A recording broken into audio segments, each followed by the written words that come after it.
Thank you very much, Mr. Speaker.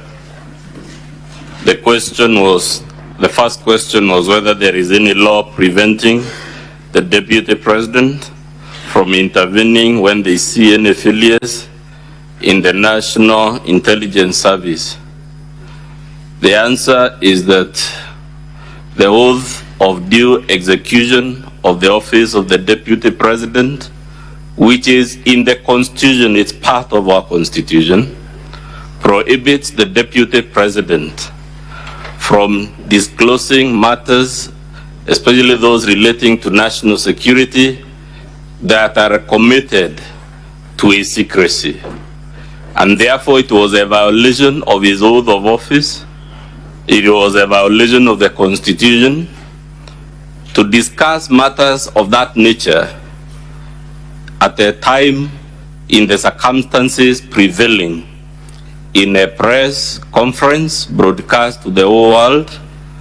There is a constitutional forum to raise those issues. And indeed, the Deputy President, I want to believe very many other officers, even ordinary citizens, can write to that National Security Council if they have genuine grievances about its operations or its personnel or its capabilities and performance.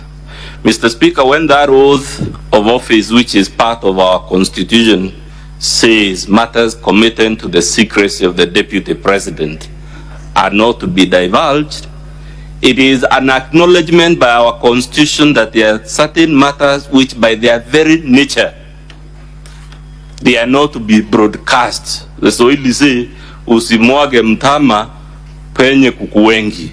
Some things require discretion, they require you be tempered, and they require you know the forum and the occasion to do it. And therefore, it is no answer. Even if we were to accept, for argument's sake, that all the grievances the Deputy President had are factually correct, it will still be no answer to that charge. The second question was whether Justice Maina has made any complaint after the case was done. We are not aware of any complaint lodged by the Honorable Lady Justice Maina. But that question, Mr. Speaker, also tells you why this is an impeachable offense. Those who know our constitutional theory say judges hold neither sword nor the purse.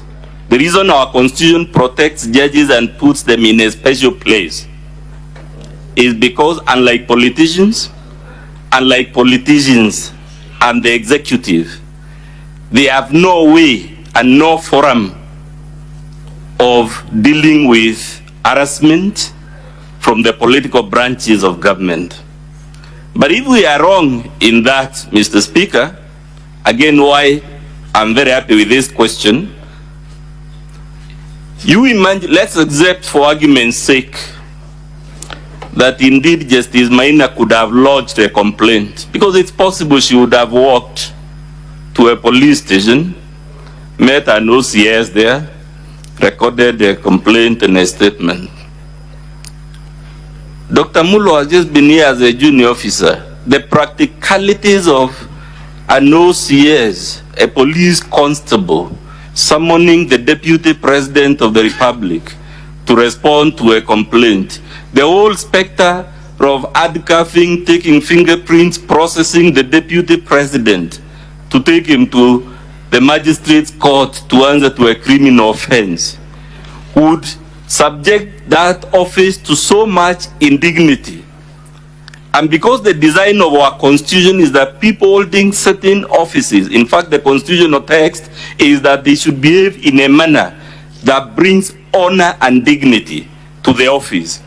It is to save the country the drama, the spectacle of a junior police officer, a junior prosecutor, harassing, arresting, prosecuting a deputy. And because we don't want to subject our democracy to this kind of showbiz, That is why this Senate is vested with the power of impeachment, and that is why our Supreme Court has said several times, as I pointed out yesterday, the test is not whether he is criminally liable or civilly liable, which is the business of the judiciary.